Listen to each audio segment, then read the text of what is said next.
Bueno, buenas tardes a todos. Nuevamente, gracias por venir.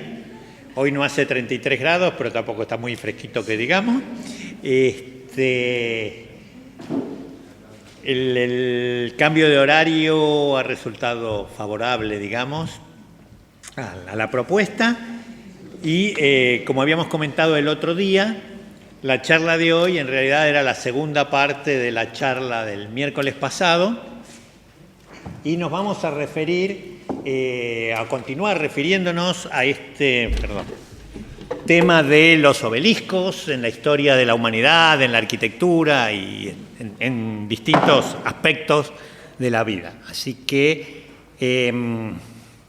lo que estaba programado de la vez pasada era trabajar con los obeliscos que habían sido relocalizados de su ubicación original en Egipto, tanto en Roma como en otros destinos fundamentalmente europeos, como con obeliscos menos tradicionales, que son muy poquitos, pero que había en Asia, en África y en América. De todas maneras, yo, inevitable, cambié el orden de esto y vamos a ver primero los que tienen otros orígenes y están reubicados en distintos lugares, y vamos a terminar con los obeliscos de Roma, que es como la frutilla del postre de alguna manera. Y ya luego, el miércoles que viene, veremos obeliscos modernos, y el otro miércoles, que terminaría el ciclo, veríamos toda una serie de materiales sobre el obelisco de Buenos Aires. ¿Qué tendrá que ver esto con los obeliscos? Por supuesto, si está puesto es porque algo tiene que ver, y es que la mitad, casi, o digamos en números redondos, de los obeliscos que fueron a parar fuera de Egipto, y sobre todo a la ciudad de Roma, fueron a parar a hipódromos. Estaban colocados como el adorno principal en lo que era la espina, la pared central, alrededor de la cual giraban los carros, que las carreras de caballos en aquella época eran más bien carreras de carros, tirados por 4 caballos, las famosas cuadrigas. Esto es una ilustración de una de las tantas obras, mejor dicho, de una de las tantas ediciones de El Ben-Hur, con su famosa carrera de cuadrigas donde muere Mesala. Bien, junté tanto material sobre los hipódromos y los romanos que me quedó un nuevo ciclo para más adelante, que va a tener que ver, ya le tengo los títulos y algunas de las charlas ya las tenía preparadas, que van a ser teatros, circos e hipódromos romanos, acueductos y fuentes de Roma, del Opus Tessellatum al Opus Sectile, 2000 años de mosaicos en Roma. Esto es precioso.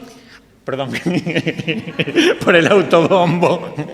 Y luego un tema que es fascinante, que es el arte y la ingeniería del vidrio en el Imperio Romano. Los romanos le dan un impulso al vidrio que es absolutamente comparable a lo que fue el trabajo con los plásticos en el siglo XX. Cambia totalmente el mundo cotidiano en función de lo que se hace con el vidrio. Bien, esto es ya el pronóstico para seguramente abril. Pero volvemos a lo nuestro. Los obeliscos que no fueron a parar a los hipódromos, fueron a parar a los templos de Isis. Isis es una diosa que tiene su origen en Egipto, pero que tanto los griegos como los romanos la recuperan. Y si ustedes se fijan en esa estatuilla de Isis, la figura de una diosa amamantando a un bebé termina en la iconografía cristiana también. Y aquello sería una reconstrucción bastante hipotética del templo de Isis en Roma, a donde fueron a parar varios obeliscos que veremos después. En la reconstrucción se ven algunos de ellos, un par de pares en el interior y uno en esa parte central. Así que bueno, hipódromos y templo de Isis fue el destino de la mayor parte de los obeliscos saqueados en tiempos antiguos de Egipto. Bien, entonces vamos a irnos a los obeliscos que no eran egipcios y que eran de la antigüedad, y algunos están en el lugar donde debían estar y otros fueron trasladados. Hay algunos obeliscos que construyó el Imperio Romano o que instaló el Imperio Romano sin saquear un obelisco previo de Egipto, aun cuando se hicieran con rocas de estas famosas canteras del granito rojo de Asuán. Acá tenemos un mapa, esto es, la foto está tomada en la Vía de los Foros Imperiales en Roma, con un mapa del Imperio Romano, que hay una serie de las distintas épocas, y este sería el de la máxima expansión del Imperio Romano. Que no era poco. Bien, y ahí encontré un obelisco que está muy poco mencionado. Los super especialistas sí lo tienen registrado, pero en general no se lo menciona, que está en lo que en aquel momento era parte ya del Imperio Romano, pero había sido colonia, digamos, área de Fenicia, en lo que hoy en día es Israel, y esto está en el medio de la nada, como dice el señor que sacó esta foto, hay que meterse por los pastizales e ir a verlo, no es un atractivo turístico, está muy abandonado digamos, el lugar, si bien se reconstruyó, porque se ve claramente que estaba partido en 3 pedazos, se lo levantó hace muy pocos años, se lo reemplazó en el lugar, digamos, pero sin sacarle provecho, por decirlo de alguna manera. Aquí tenemos una vista de Google. Esto sería lo que era la vieja Cesarea, la ciudad de Cesarea, y tenemos en un lugar tan chiquitito, tenemos 2 hipódromos. El que está con el círculo, que es el que tiene el obelisco, era un hipódromo, el del este, y el del oeste está justo en la playa, es esa construcción que hay entre las 2 espigas del puerto, y ese digamos, está mucho mejor conservado. De aquel se conserva el obelisco y este se conserva mucho mejor, pero lo dejamos para la charla de los hipódromos. Y aquello que está todo verde son los plásticos de los cultivos, bajo plásticos para que crezcan más rápido. Bien, el Imperio Bizantino también tuvo su obelisco. Aquí tenemos la ubicación geográfica de la ciudad de Estambul, que empezó siendo Bizancio, luego fue Nueva Roma, luego fue Constantinopla, luego de la caída de Constantinopla pasó a llamarse Istambul, y en castellano Estambul, y que, digamos, es una ciudad que tiene una enorme cantidad de monumentos de todos esos periodos y es patrimonio de la humanidad. Bien. Ahí tenemos en una imagen actual de Google marcado lo que hoy en día es la plaza del Sultán Ahmed y que era el estadio de Constantinopla, que tenía 500 metros de largo. Y tenía 2 obeliscos, uno de los cuales es el que está remarcado de amarillo, que es hecho en Constantinopla.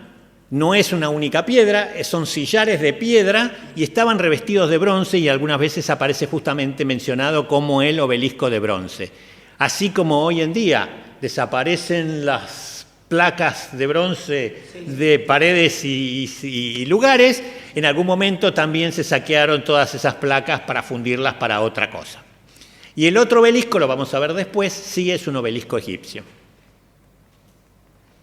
Se llama Obelisco de Constantino VII y, digamos, no se sabe muy bien ni quién lo hizo ni en qué año exacto, pero sí está muy claro que Constantino VII lo restauró en el siglo X. Lo que tiene de bueno que, como obelisco original, está en el lugar donde lo hicieron. Se conservó, si bien todo el resto de ese hipódromo, no tengo que hablar de los hipódromos, casi desapareció, quedó esto. Las civilizaciones del Asia Menor, el Imperio Asirio Babilónico, también hizo algunos obeliscos, no muchos, o por lo menos no muchos se conservan o se conocen, y están en el Museo Británico. Uno es el de Ashur-Narsipal, esos nombres tan facilísimos de pronunciar, que es de caliza blanca, o sea, es una piedra más bien local, no son, como en el otro caso, rocas del sur de Egipto transportadas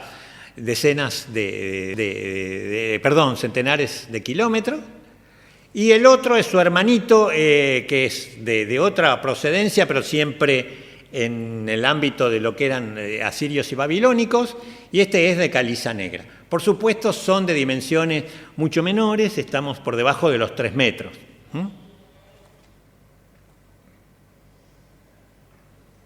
Y en lugar de tener jeroglíficos, tienen los típicos dibujos que encontramos en todo lo que es el arte mesopotámico.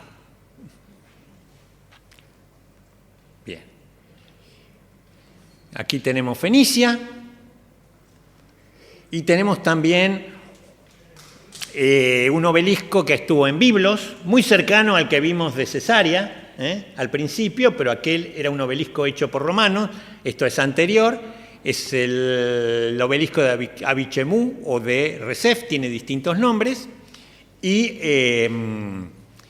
digamos, fue trasladado muy poco desde Biblos a Beirut. Pero es un obelisco sumamente viejo, es del 1800 a.C. Y también es caliza blanca y muy bajito, 1,25 m. Es casi como el que tenemos en la sala. No, en la sala de al lado, que hay una muestra sobre obeliscos. Bien, y ahí en Biblos tenemos un lugar que se llama el Templo de los Obeliscos, que muy probablemente haya sido algo asociado a una necrópolis, donde hay muchas lápidas, por decirlo de alguna manera, en forma de obeliscos, metidas en un vecindario. Bien, y nos vamos al otro lado del mundo, nos venimos del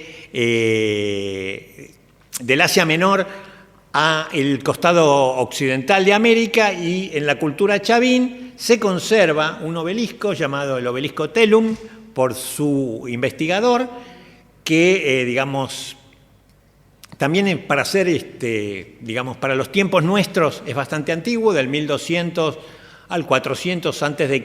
se movió la cultura chavín y, digamos, no hay mayor precisión en la datación del obelisco.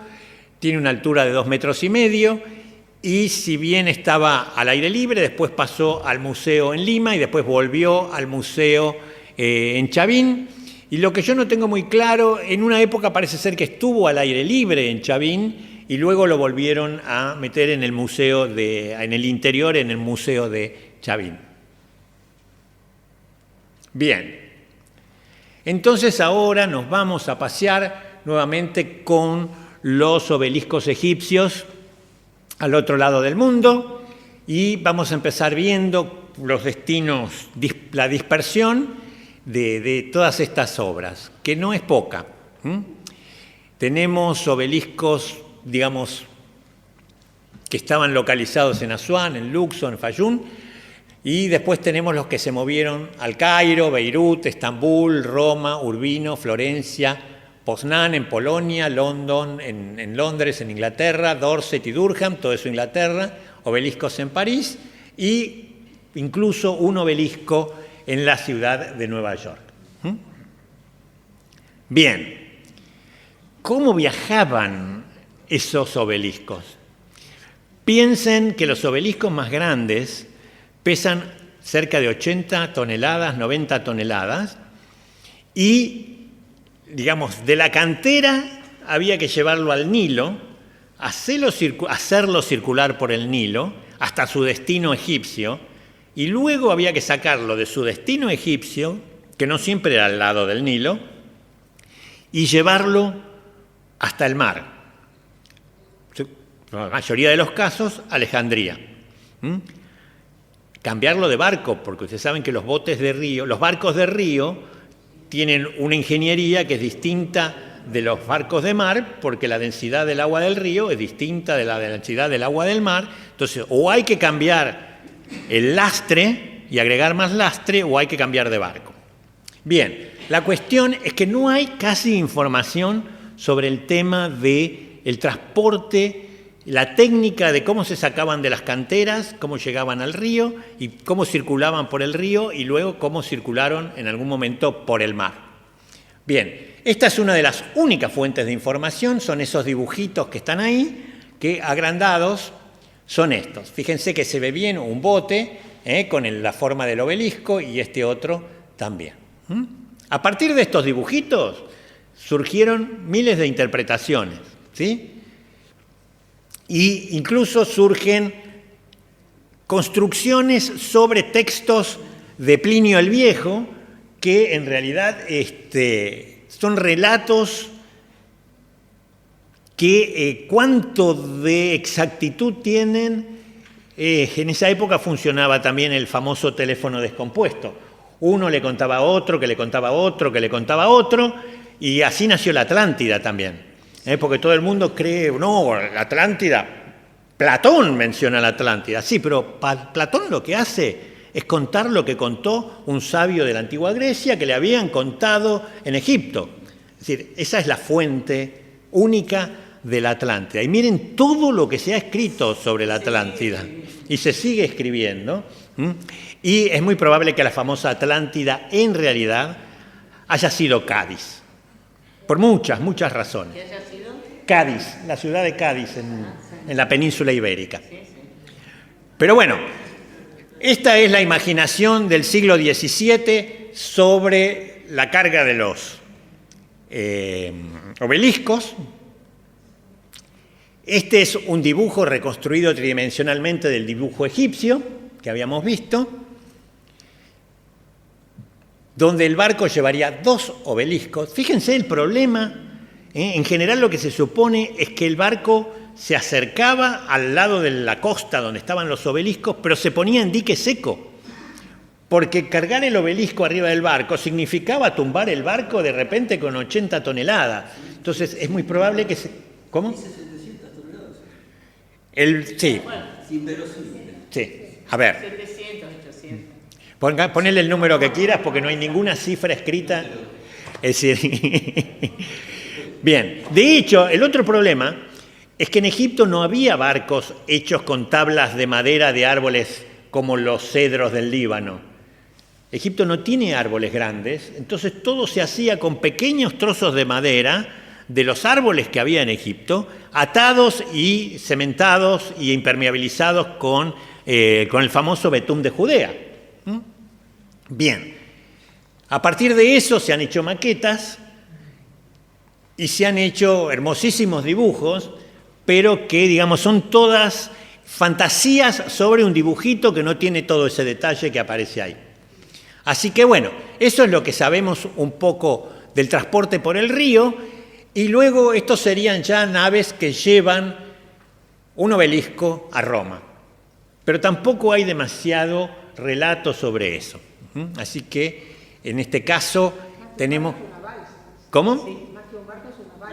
En este caso es una balsa. Debo decir que los barcos que llevaban por el río, el transporte del barco, en realidad, el movimiento, más allá de que cuando iban del sur hacia el norte la corriente colaboraba, los que tiraban eran otros barcos con remeros y velas. Y en este caso no aparece tanto así, aparecen las velas ahí arriba, pero los remeros están abajo. Son barcos... Los famosos remeros de monoremes, birremes, trirremes, quinquerremes, los romanos terminaron llenando los barcos de esclavos con remos y volvemos a Ben-Hur. Siempre volvemos a Ben-Hur. Bien, uno de estos obeliscos fue a parar ¿a dónde? A Francia. Es posiblemente sea uno de los obeliscos más famosos, pero no es este. Perdón, a Francia fueron 2. Y este es un obelisco que fue directamente mandado de Alejandría a Arles.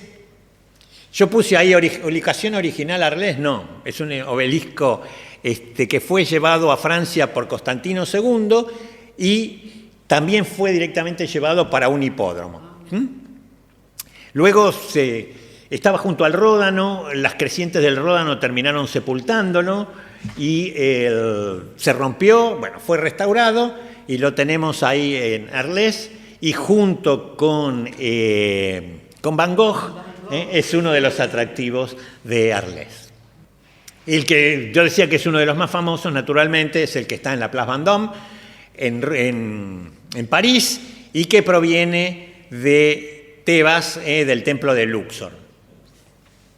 Vimos su hermanito que quedó solo en el templo de Luxor la vez pasada. ¿Cómo fue llevado a París? Bueno, en barco, un tema bastante complicado, de esto no tengo mucho detalle, pero estamos hablando ya de 1837. ¿Dónde fue colocado? En la plaza de la Bastilla, en la plaza.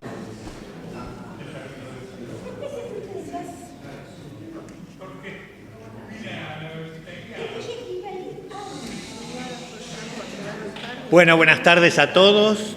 Nuevamente, gracias por venir. Hoy no hace 33 grados, pero tampoco está muy fresquito que digamos.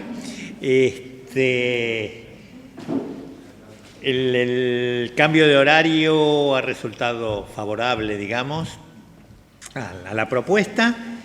Y como habíamos comentado el otro día, la charla de hoy en realidad era la segunda parte de la charla del miércoles pasado.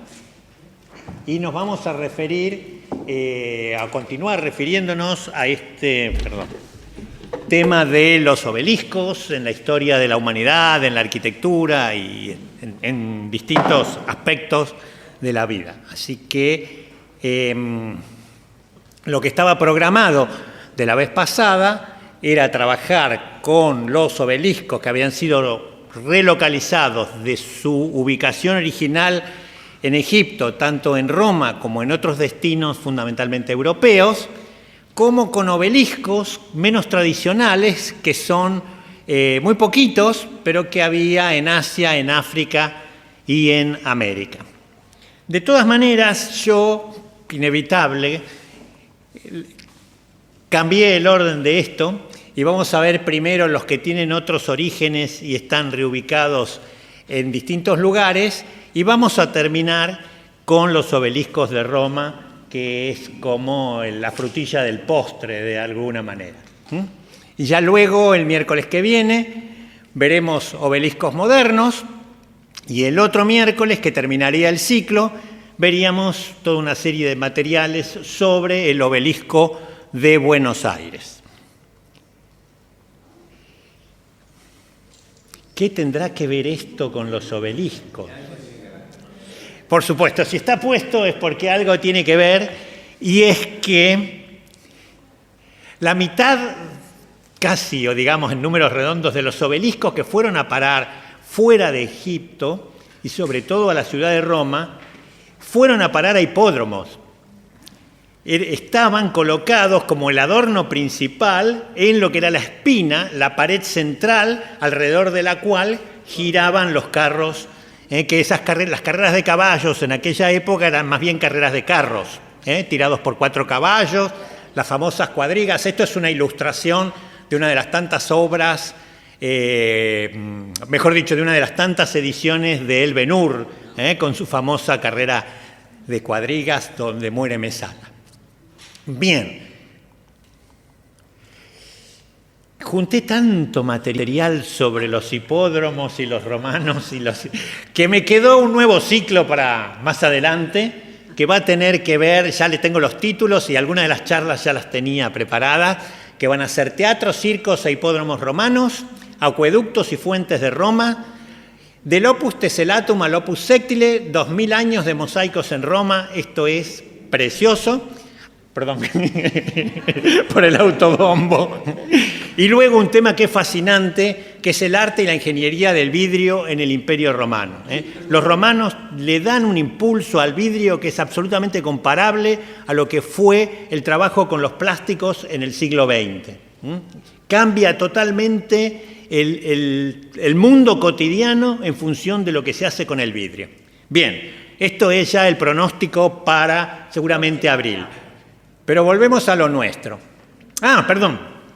Los obeliscos que no fueron a parar a los hipódromos, fueron a parar a los templos de Isis. Isis es una diosa que tiene su origen en Egipto, pero que tanto los griegos como los romanos la recuperan. Y si ustedes se fijan en esa estatuilla de Isis, la figura de una diosa amamantando a un bebé termina en la iconografía cristiana también. Y aquello sería una reconstrucción bastante hipotética del templo de Isis en Roma, a donde fueron a parar varios obeliscos que veremos después. En la reconstrucción se ven algunos de ellos, un par de pares en el interior y uno en esa parte central. Así que bueno, hipódromos y templo de Isis fue el destino de la mayor parte de los obeliscos saqueados en tiempos antiguos de Egipto. Bien, entonces vamos a irnos a los obeliscos que no eran egipcios y que eran de la antigüedad, y algunos están en el lugar donde debían estar y otros fueron trasladados. Hay algunos obeliscos que construyó el Imperio Romano o que instaló el Imperio Romano sin saquear un obelisco previo de Egipto, aun cuando se hicieran con rocas de estas famosas canteras del granito rojo de Asuán. Acá tenemos un mapa, esto es, la foto está tomada en la Vía de los Foros Imperiales en Roma, con un mapa del Imperio Romano, que hay una serie de las distintas épocas, y este sería el de la máxima expansión del Imperio Romano, que no era poco. Bien, y ahí encontré un obelisco que está muy poco mencionado. Los super especialistas sí lo tienen registrado, pero en general no se lo menciona, que está en lo que en aquel momento era parte ya del Imperio Romano, pero había sido colonia, digamos, área de Fenicia, en lo que hoy en día es Israel, y esto está en el medio de la nada. Como dice el señor que sacó esta foto, hay que meterse por los pastizales e ir a verlo, no es un atractivo turístico, está muy abandonado digamos, el lugar, si bien se reconstruyó, porque se ve claramente que estaba partido en 3 pedazos, se lo levantó hace muy pocos años, se lo reemplazó en el lugar, digamos, pero sin sacarle provecho, por decirlo de alguna manera. Aquí tenemos una vista de Google.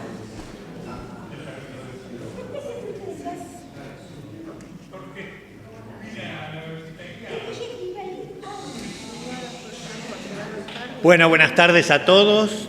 Nuevamente, gracias por venir. Hoy no hace 33 grados, pero tampoco está muy fresquito que digamos. El cambio de horario ha resultado favorable, digamos, a la propuesta.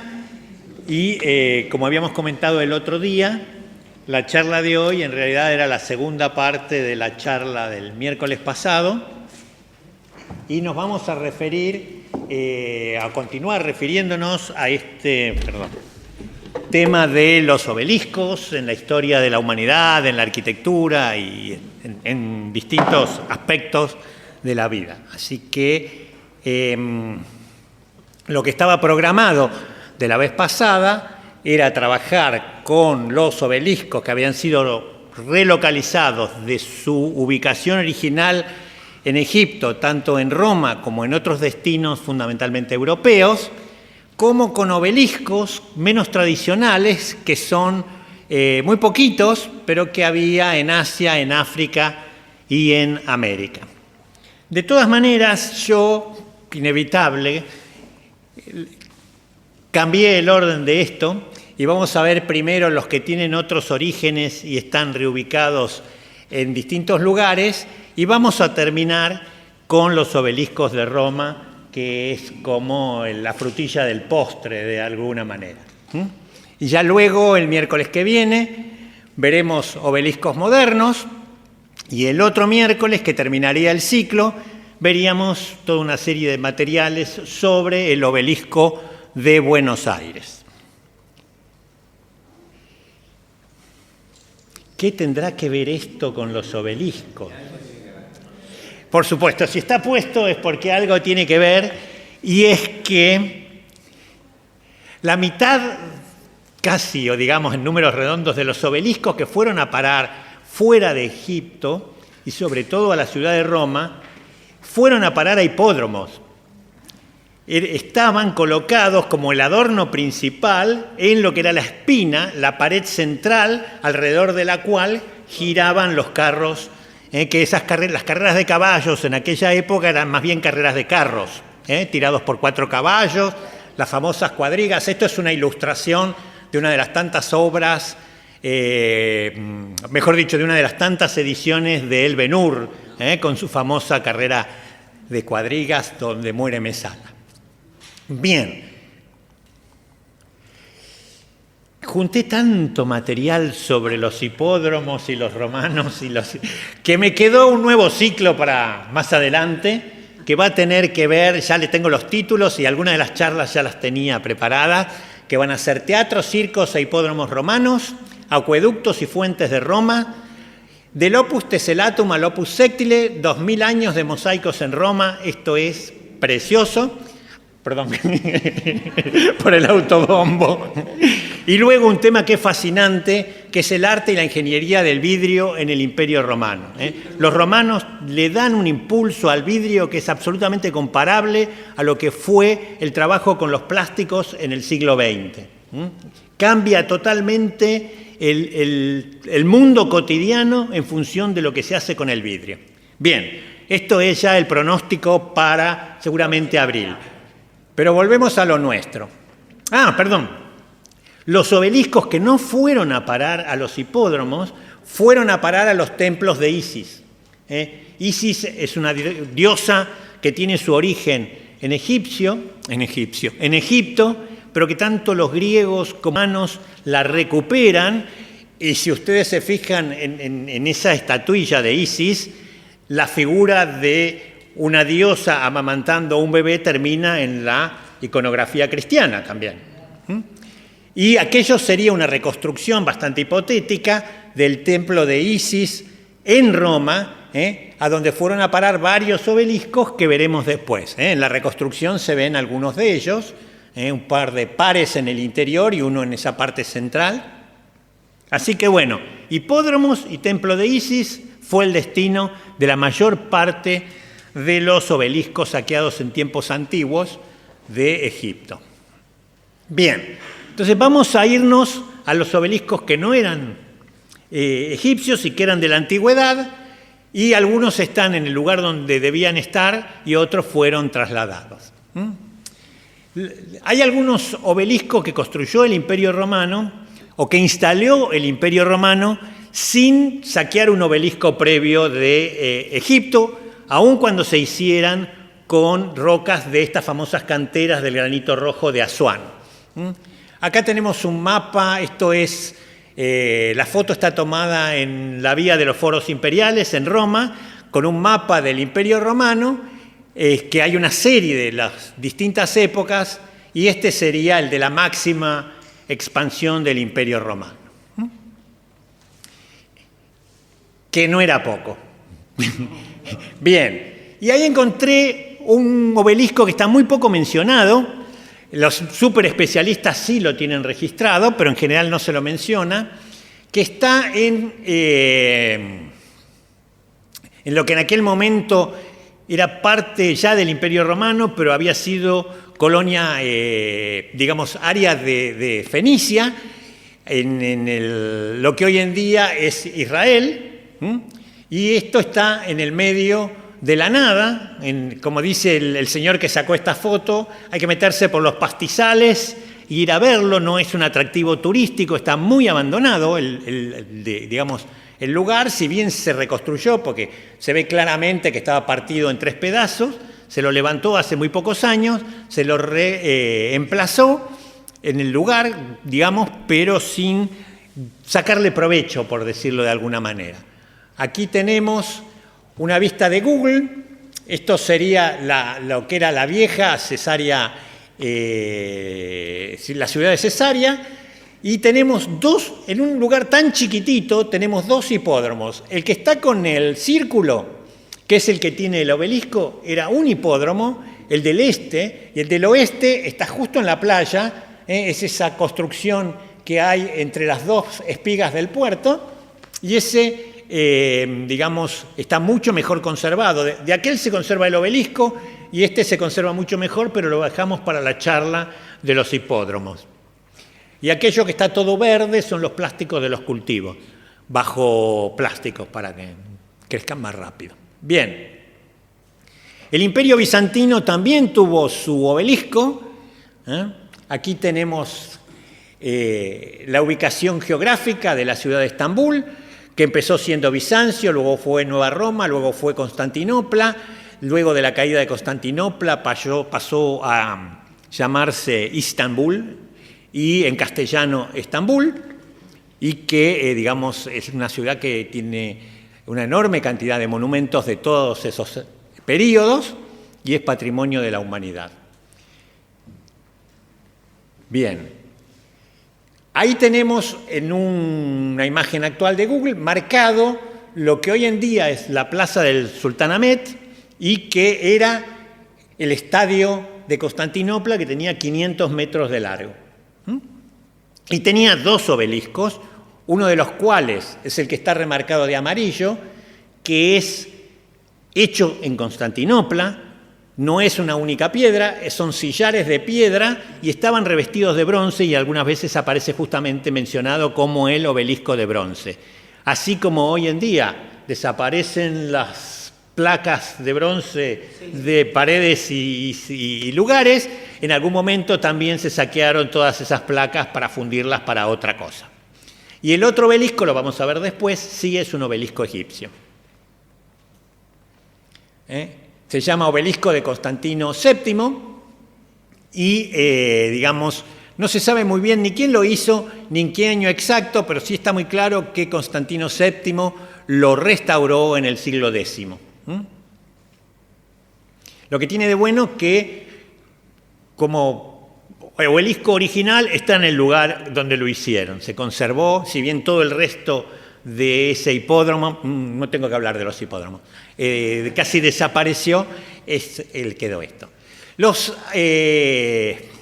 Las civilizaciones del Asia Menor, el Imperio Asirio Babilónico, también hizo algunos obeliscos, no muchos, o por lo menos no muchos se conservan o se conocen, y están en el Museo Británico. Uno es el de Ashurnasirpal, esos nombres tan facilísimos de pronunciar, que es de caliza blanca, o sea, es una piedra más bien local, no son, como en el otro caso, rocas del sur de Egipto transportadas centenares de kilómetros. Y el otro es su hermanito, que es de otra procedencia, pero siempre en el ámbito de lo que eran asirios y babilónicos, y este es de caliza negra. Por supuesto, son de dimensiones mucho menores, estamos por debajo de los 3 metros.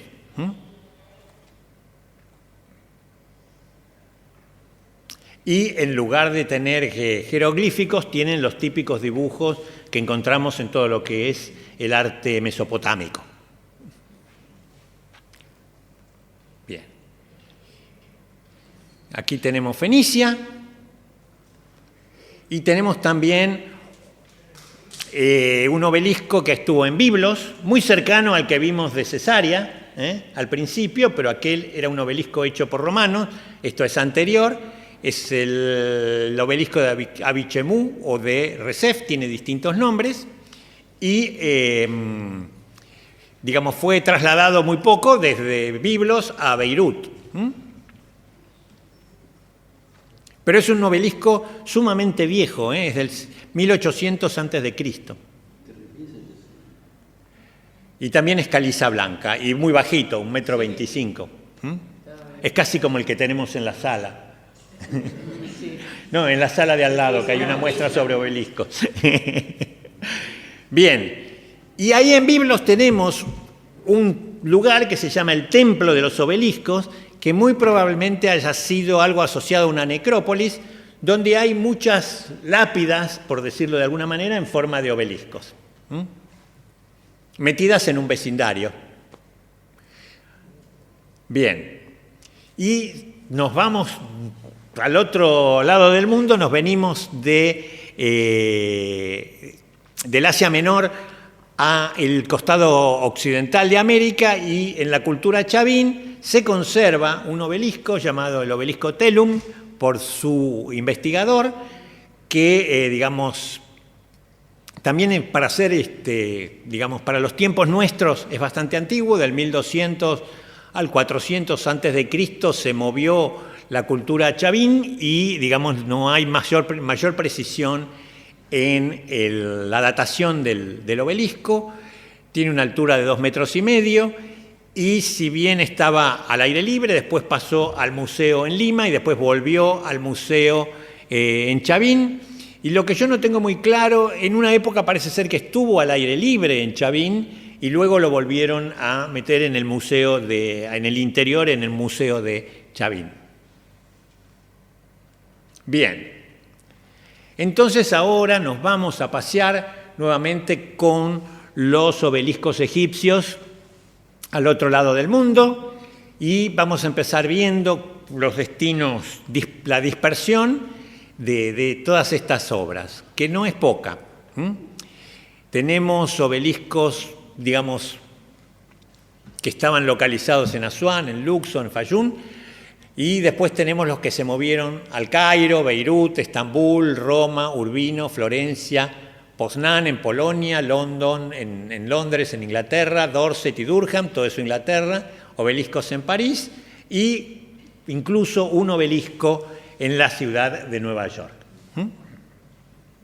Bien, ¿cómo viajaban esos obeliscos? Piensen que los obeliscos más grandes pesan cerca de 80 toneladas, 90 toneladas, y, digamos, de la cantera había que llevarlo al Nilo, hacerlo circular por el Nilo hasta su destino egipcio, y luego había que sacarlo de su destino egipcio, que no siempre era al lado del Nilo, y llevarlo hasta el mar. En la mayoría de los casos, Alejandría. Cambiarlo de barco, porque ustedes saben que los barcos de río tienen una ingeniería que es distinta de los barcos de mar, porque la densidad del agua del río es distinta de la densidad del agua del mar. Entonces, o hay que cambiar el lastre y agregar más lastre, o hay que cambiar de barco. Bien, la cuestión es que no hay casi información sobre el tema del transporte, la técnica de cómo se sacaban de las canteras, cómo llegaban al río y cómo circulaban por el río y luego cómo circularon en algún momento por el mar. Bien, esta es una de las únicas fuentes de información, son esos dibujitos que están ahí, que agrandados son estos. Fíjense que se ve bien un bote con la forma del obelisco y este otro también. A partir de estos dibujitos surgieron miles de interpretaciones, ¿sí? Y incluso surgen construcciones sobre textos de Plinio el Viejo, que en realidad son relatos que cuánto de exactitud tienen. En esa época funcionaba también el famoso teléfono descompuesto. Uno le contaba a otro, que le contaba a otro, que le contaba a otro, y así nació la Atlántida también. Porque todo el mundo cree, no, la Atlántida, Platón menciona la Atlántida. Sí, pero Platón lo que hace es contar lo que contó un sabio de la antigua Grecia que le habían contado en Egipto.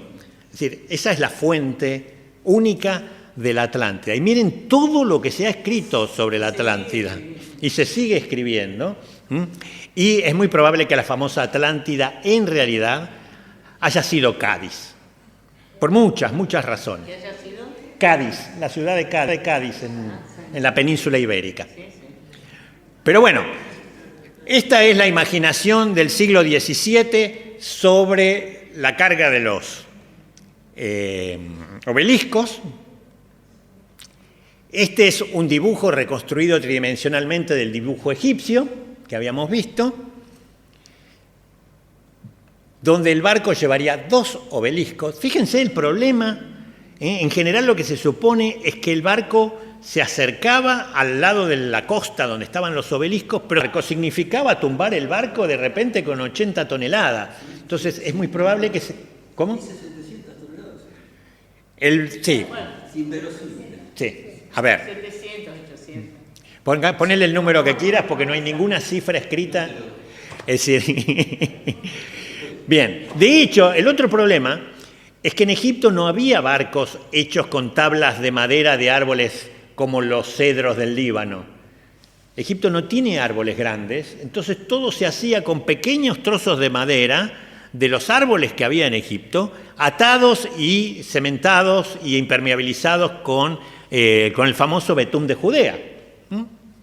Bien, a partir de eso se han hecho maquetas y se han hecho hermosísimos dibujos, pero que, digamos, son todas fantasías sobre un dibujito que no tiene todo ese detalle que aparece ahí.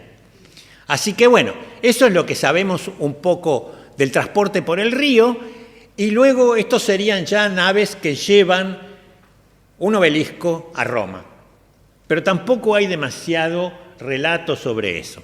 Así que, en este caso, tenemos... ¿Cómo? En este caso es una balsa. Debo decir que los barcos que llevaban por el río, el transporte del barco, en realidad, el movimiento, más allá de que cuando iban del sur hacia el norte la corriente colaboraba, los que tiraban eran otros barcos con remeros y velas. Y en este caso no aparece tanto así, aparecen las velas ahí arriba, pero los remeros están abajo. Son barcos... Los famosos remeros de monoremes, birremes, triremes, quinquerremes, los romanos terminaron llenando los barcos de esclavos con remos y volvemos a Ben-Hur.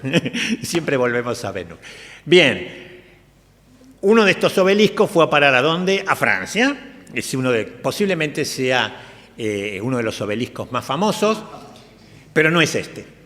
Perdón, a Francia fueron dos. Y este es un obelisco que fue directamente mandado de Alejandría a Arles. Yo puse ahí ubicación original Arles, no. Es un obelisco que fue llevado a Francia por Constantino II y también fue directamente llevado para un hipódromo. Luego estaba junto al Ródano, las crecientes del Ródano terminaron sepultándolo y se rompió, bueno, fue restaurado y lo tenemos ahí en Arles y junto con Van Gogh es uno de los atractivos de Arles. Cuando habla de localización original, habla del lugar donde fue fabricado o donde fue emplazado. Fabricados en general, los egipcios eran todos fabricados en Asuán. Algunos ya salían ligeramente esbozados los dibujos, pero la mayoría se labraban en el lugar donde se lo ubicaba. De hecho, los obeliscos con piedras egipcias de épocas romanas que se instalaron en Roma fueron labrados en Roma. Venían en blanco, digamos, y se labraban en Roma, aun cuando se labraran con jeroglíficos. Así que bueno. El que yo decía que es uno de los más famosos, naturalmente, es el que está en la Place Vendôme, en París, y que proviene de Tebas, del templo de Luxor. Vimos su hermanito que quedó solo en el templo de Luxor la vez pasada. ¿Cómo fue llevado a París? Bueno, en barco, un tema bastante complicado, de esto no tengo mucho detalle, pero estamos hablando ya de 1837. ¿Dónde fue colocado? En la plaza de la Bastilla, en la Place Vendôme, y este era el aspecto de la plaza antes de la Revolución Francesa. Este es el aspecto de la plaza durante la Revolución Francesa. Desapareció la estatua de Luis XV y no desapareció, está ahí en la mano del verdugo, la cabeza de Luis XVI, y luego esto pasa a ser, naturalmente, el lugar donde se erige, en 1836, el obelisco. Teóricamente estos obeliscos fueron regalados por los sultanes egipcios a los reyes europeos. En este caso ya no estábamos en la monarquía que terminó decapitada. 1836, yo no me acuerdo si está Luis Felipe o quién es el que está. Así que bueno, y este es el aspecto actual del lugar, ¿sí? Así, por este eje verde, terminamos en la pirámide moderna del Museo del Louvre. Tenemos el obelisco antiguo y en el otro extremo la pirámide moderna, la de vidrio. Bien. Inglaterra. Tenemos varios obeliscos en Inglaterra y hay algunos obeliscos muy chiquitos y trozos de obeliscos que están en el Museo Británico que no los incluí para no ser esto tan largo, pero este es muy interesante porque está en la Universidad de Durham, si bien fue un obelisco que circuló por varios palacios de la nobleza, finalmente fue a parar a Durham y luego lo compró la universidad, está en el museo y acá hay algo que hay que destacar fuertemente, ni el tope es original, ni el dorado de los jeroglíficos. Los obeliscos antiguos no estaban dorados los jeroglíficos, sí estaba dorado con una aleación de oro-plata, se llamaba Electrum, el Pyramidion, pero nunca los... sí. Bien, a ver. Y, digamos, en el museo tienen otro más chiquito, de 75 centímetros, pero que también estaba en Egipto. El tema es que los templos tenían muchos obeliscos, pero de distintos tamaños. Si había un obelisco muy importante y después los que estaban de a pares y los que estaban más chiquititos señalando las esquinas, como habíamos visto en la reconstrucción del templo de Ra. Las esquinas de esa gran pileta estaban señalados por 4 obeliscos que eran más pequeñitos. Bien. Hay un obelisco que se sacó de un templo en la isla de Philae, que actualmente quedó sumergida por el tema del famoso embalse del Nilo, ¿se acuerdan? Toda la campaña que hizo la UNESCO para recuperar templos y cosas por el estilo. Esa isla ha quedado sumergida. Los restos de los templos que habían quedado en la isla se trasladaron a otra isla que quedaba fuera, por encima del nivel del agua, que ahora se llama Isla de Philae, pero el original quedó abajo del agua. Y esto también paseó bastante por Inglaterra y está actualmente en Dorset. En lo que eran son los palacios del duque de Northumberland. Bien. En Alejandría hubo 2 obeliscos que estaban juntitos, instalados por los romanos, que aparecen en muchas representaciones gráficas de la ciudad de Alejandría y que desde antiguo estaban uno volcado y uno de pie. Alejandría es una ciudad que tuvo problemas de subidas y bajadas del nivel del mar, como habíamos hablado en algún momento, y, la ciudad subió y bajó con respecto al nivel del mar por problemas de la tectónica local, de la misma manera que ustedes seguramente recordarán que hay en la zona de Nápoles, todo lo que es la parte de los Campi Flegrei y todo esto, que hay unos templos romanos que tienen huellas de haber estado colonizadas por moluscos durante un periodo porque estuvieron sumergidas. O sea, eso cuando los romanos lo hicieron esos templos, estaba por encima del nivel del mar, bajó la tierra, el mar invadió el lugar y ahora está de nuevo por encima del nivel del mar. La geología es así de divertida. Bien, seguimos. Un mapa antiguo de lo que era la ciudad de Alejandría. Alejandría fue una ciudad que siempre fue ciudad de paso de muchísimas civilizaciones, saqueada infinitas veces, cada uno que llegaba destruía por maldad o saqueaba para llevarse las cosas a otro lado. Ahí estuvo la famosa biblioteca y, digamos, hubieron numerosas instituciones. Bien, esto es un dibujo fíjense, uno de los obeliscos acostado, el otro de pie, y luego aquí otro dibujo, tomado desde el otro lado, con lo cual el que está acostado lo adivinamos apenas detrás del que está de pie. Este es el obelisco que luego viajará a Nueva York, que era el que estaba de pie, y el que está acostado es el que viaja a Londres. y viajó envuelto como si fuera un cigarro y metido en un buque que se monta sobre toda esta estructura que es este. Y tiene una historia muy compleja porque cuando están en el Golfo de Vizcaya, los agarra una tormenta. El bote que mandan claro, esto no tenía forma de barco como Dios manda, entonces las olas lo empiezan a hacer rotar.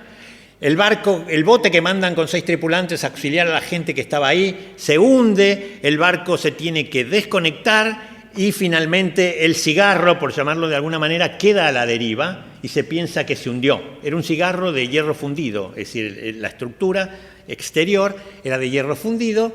Y 6 días después hay una denuncia de que el cigarro está flotando en alta mar, se rescata el cigarro, va a parar al Ferrol, pero los ingleses para poder sacarlo de ahí tienen que pagar los costos del rescate. Pero finalmente el famoso, el barquito ese se llamaba Cleopatra. Y digamos, los 2 obeliscos que estaban en Alejandría terminan llamándose las agujas de Cleopatra, cuando Cleopatra en realidad no tuvo nada que ver con estos obeliscos. No era que ella tejía con los obeliscos, ni mucho menos. Bien, provenía de Heliópolis, había pasado a Alejandría, y de Alejandría pasó a Londres, y allí está hasta el día de hoy. Se lo puede visitar desde el año 1877. Y es un obelisco de altura razonable, 21 metros. La otra aguja de Cleopatra es la que se nos fue a Nueva York, fue trasladada muy poco tiempo después. Piensen que en esa época, si vos tenés un obelisco, ¿por qué no puedo tener yo otro? Los sultanes parece que eran muy permeables a esos pedidos. ¿Cómo? Los venderían. Eso no consta. La cuestión que lo tenemos en Nueva York, con una altura semejante a la del otro, de 21 metros. Bien, y este es muchísimo menos conocido, esto está en Polonia, y es un obelisco pequeñito de 3 metros, que en realidad pertenece al Museo de Berlín. En algún momento los berlineses se lo cedieron en préstamo al Museo de Poznan y ahí quedó. Su ubicación original era Natrivis, una de las ciudades que estaban en el delta del Nilo, y su constructor era Ramsés II, como el 80% de los obeliscos que conocemos, y que yo mencioné que hay gente que sospecha que Ramsés se dedicó a renombrar obeliscos ajenos con sus cartuchos, con sus armas, digamos. Lo que es interesante es que el gemelo de este está en el Museo del Cairo. Bien, en Estambul, como habíamos comentado al principio, también tenemos un obelisco egipcio de la diáspora. Este es un dibujito muy simpático donde tenemos el obelisco de piedra sillar, una columna que tenía 3 serpientes que también estaba vinculada a Isis, de la cual solamente queda una parte del trabajo torsado en la plaza del Sultán Ahmed, y el obelisco egipcio. Es interesante que cuando lo vamos a ver. Fíjense que el nivel actual del suelo está mucho más alto que la base original de estos monumentos, con lo cual están con una reja y uno los ve como en un pozo. Pero el tema es que, digamos, en la antigüedad y en todos lados, cuando se demolían cosas, no hacían como hacemos nosotros, que metemos todo en camiones y rellenamos el río y rellenamos y así tenemos el río ya a 4 kilómetros de donde estaba originalmente. Pero en este caso lo que se hacía era apisonar todo y construir sobre ese suelo artificial. Y es importante que recordemos, pertenecía al templo de Karnak, que lo habíamos visto, y el hermano gemelo lo vamos a ver después, está en la plaza de San Juan de Letrán en Roma. Por supuesto, esto, como habíamos dicho, era el eje, la espina del hipódromo de Constantinopla, construido en el año... bueno, es anterior, pero muy reformado en el 357 por Constantino y luego por Teodosio en el 390. Bien. En Italia también hay obeliscos egipcios, pero no en Roma. Tenemos el famoso par de obeliscos que están en Benevento, en el Museo del Sannio, y estaban en el templo de Isis. Isis, como yo había comentado antes, era una diosa egipcia, pero que tuvo un culto muy importante en Roma, que fue y volvió, porque a veces se prohibía, se destruían los templos, pero después se volvía a aceptar y se volvían a construir los templos, y hay digamos, el único templo que pervive de los templos de Isis está en Pompeya, como edificio, en ruinas, pero pervive. Todos los demás desaparecieron. Los frescos del de Pompeya, por supuesto, no están en Pompeya, pasaron al Museo de Nápoles. Y acá tenemos estos dos obeliscos que además son muy interesantes porque tienen inscripciones en jeroglífico, en griego y en latín. Y fueron utilizados por Champollion para reforzar el trabajo de traducción de la piedra de Rosetta. Porque la piedra de Rosetta, por ejemplo, no tiene nombres de faraones que sí están en los obeliscos. No son los únicos que tienen jeroglífico y griego, entonces eso le vino muy bien a Rosetta para trabajar con las traducciones. Bien. Y luego en Florencia, en los jardines del Bóboli, que se los apropiaron los Medici, pero que eran jardines del Palazzo Pitti, cuando lo defenestran a Pitti, y ahí se llevaron desde la Villa Medici de Roma, tanto el obelisco como la famosa bañadera, la fuente, el recipiente que está al lado. Fíjense que, bueno, ahí está un poco contado, llegó a Roma para el templo de Isis, en tiempos de Domiciano, y luego pasó a los Medici, y luego los Medici mismos lo trasladaron a Florencia, pero dejaron en Roma una copia que vamos a ver después. El obelisco de Urbino, que sería hermanito gemelo del que vamos a ver después, que está en la plazoleta de la iglesia de Santa María sopra Minerva, que viene de Sais, que también era una de las ciudades que estaban en el delta del Nilo. La altura tiene un problema porque le falta un pedazo.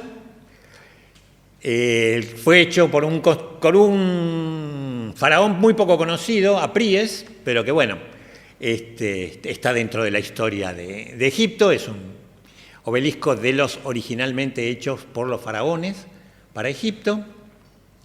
Y lo que ha hecho un investigador es rearmar este obelisco, que tiene ahí como un cinturón en el medio, un poco más ancho. Es decir, esa piedra está mal puesta, esa piedra no es de ahí, esa piedra es probablemente... Y reconstruyó una parte que le falta en la parte superior, basándose en el obelisco de Minerva, de la Plaza Minerva, que es el que yo puse al lado, después lo vamos a volver a ver, y digamos, sería una reconstrucción de cómo tiene que haber sido este obelisco originalmente.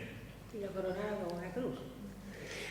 Bueno, sí. Los romanos se tomaron la costumbre de poner... Los obeliscos de los egipcios no tenían nada más que la punta en forma de pirámide, que podía estar generalmente dorada. No siempre, porque hay obeliscos que tenían punta de piedra labrada, con lo cual eso evidentemente no estaba cubierto por nada.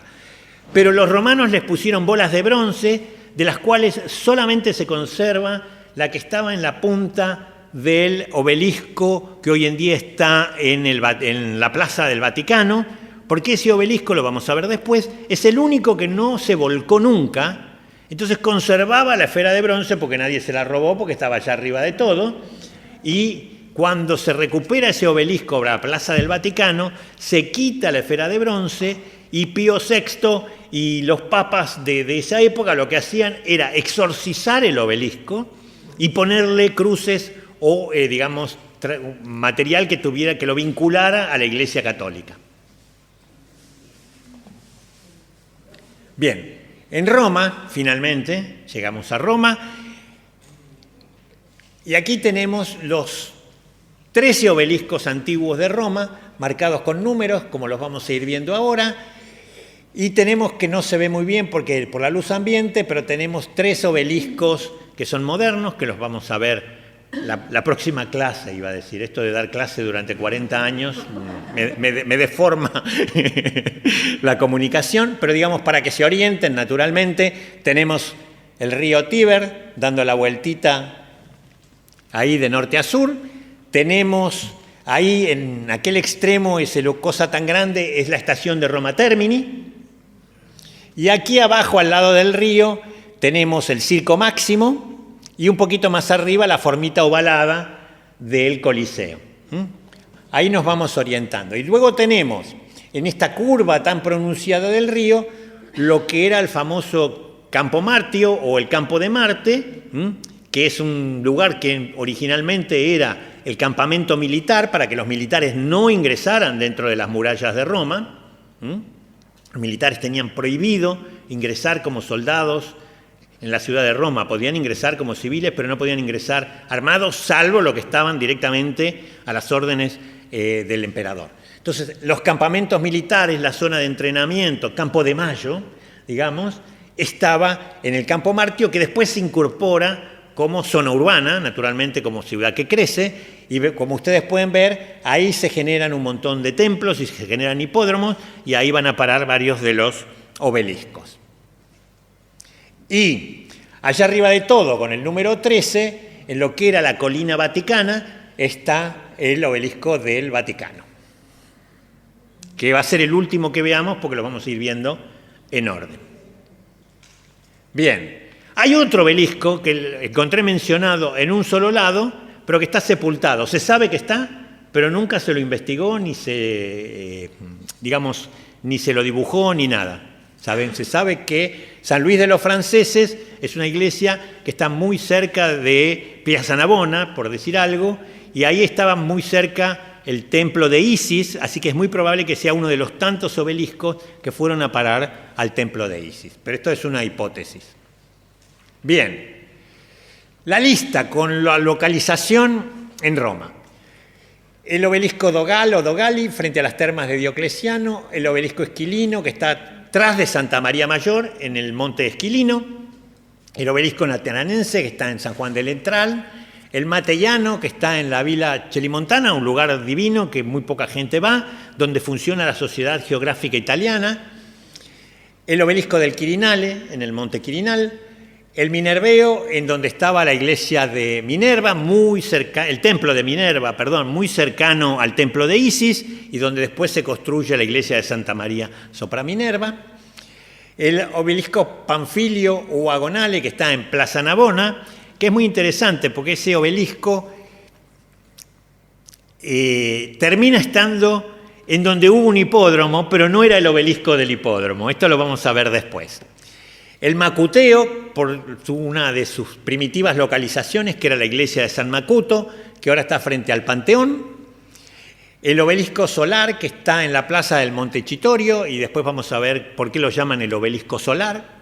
El Salustiano, que está frente a Trinidad del Monte. El Pinchano, que está en el Parque del Pincho, justo arriba, digamos, topográficamente, justo arriba del obelisco de la Piazza del Popolo, que es el que está luego a continuación, el Flaminio, y luego terminamos con el obelisco del Vaticano. Los que están en rojo ahí son los obeliscos antiguos hechos por los romanos, con piedra traída de Egipto, pero hechos por los romanos. Todos los demás son genuinos, digamos, tanto en la piedra como en la factura. ¿Por eso es el color de los números diferentes? No están en orden cronológico, están simplemente en la forma en que yo los recorrería por Roma, para hacer un paseo más o menos continuo y no estar yendo y viniendo de un lado a otro de la ciudad. Cuando quieran. Organizamos, así como organizamos el viaje al Nilo, organizamos el viaje a Roma. Conmigo cuenten. Tengo que ver de dónde saco la plata, pero no importa. Eso, las impresoras hoy en día hacen milagros.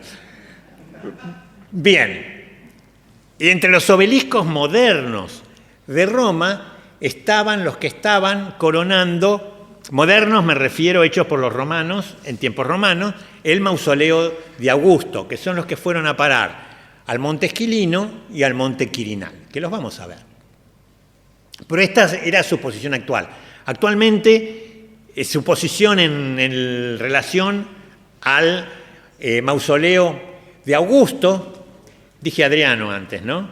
No, el de Augusto, que es muy parecido al de Adriano, pero está de la otra orilla, y que ahora se ha excavado, ha aparecido la famosa Arapachis y con todo el tema de Augusto. Pero, digamos, desde la calle no se ve, porque por lo menos la última vez que yo estuve en Roma no se puede... No, y en el Google Earth tampoco se puede ver, está todo vallado porque siguen los trabajos de excavación y reconstrucción.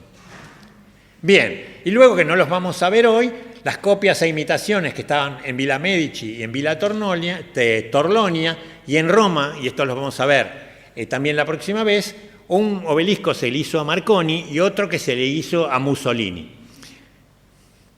Bien, el de las termas es un obelisco que no es muy alto, 5,47 metros, o por lo menos lo que queda son a veces, y esas medidas son lo que queda hoy en día del coso.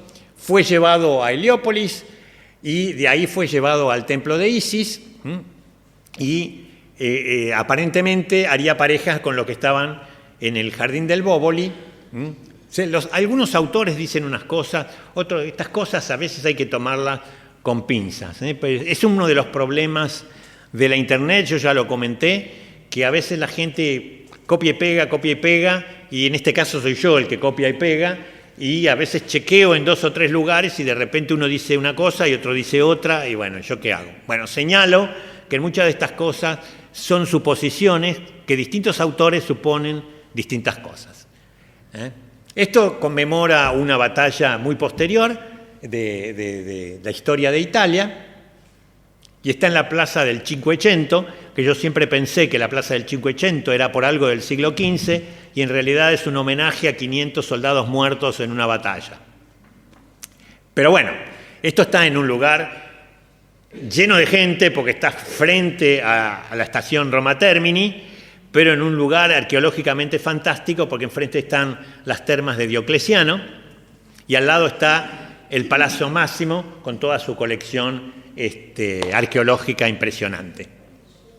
Bien. ¿Cómo se llama esto? Uno de los obeliscos que habíamos visto en el mausoleo de Adriano es este, que está en la parte de atrás de la iglesia de la Basílica Papal, que es iglesia de Santa María Maggiore, una de las propiedades del papado que están fuera hoy en día, fuera del Vaticano: San Juan de Letrán, Santa María Maggiore y San Pablo Extramuros, que está bastante más lejos. Esta es una imagen de cómo era todo ese lugar hace 2 o 3 siglos. Y esta es una foto contemporánea donde, desgraciadamente, el progreso mete esas grúas malditas que estropean estas fotos que uno quisiera. Bueno, existe, sí, el Photoshop para sacarla, pero no me pidan a mí que me ponga a hacer eso también. Esta foto es parte de mis lindos recuerdos de Roma. Lo saqué porque era demasiada cosa. Enfrente de ese obelisco está la Embajada Argentina. El obelisco de San Juan de Letrán, que tiene 32 metros con 18 centímetros, y eso que le falta un pedazo de 4 metros, porque esto estuvo mucho tiempo tirado sin ser levantado ahí en la plaza. Esto pasaba muchas veces. Es decir, se empieza una obra, se traslada el obelisco a un determinado lugar y después no se levanta por décadas. Es un obelisco que venía del templo de Karnak, por supuesto, como los obeliscos que terminaron siendo movilizados por el papado, tiene su crucecita arriba, y es muy probable que, digamos, pueda haber sido pareja del que está en Estambul. Bien. El Circo Máximo, ¿se acuerdan que habíamos visto que estaba más al sur del Coliseo? Donde todo el mundo termina su recorrido por esa zona, y la verdad que si uno va por el otro lado y da la vuelta por lo que fue el Monte Celio y bueno, ahora no se puede visitar la famosa casa de Nerón, la Domus Aurea, que quedó sepultada, es decir, quedó debajo del monte, que arriba ahora tiene jardines públicos. Y ahí tenemos el obelisco de San Juan de Letrán, que sería el más alto que hoy existe en pie, y el obelisco Flaminio, que es el que fue a parar, lo vamos a ver después, en la Piazza del Popolo.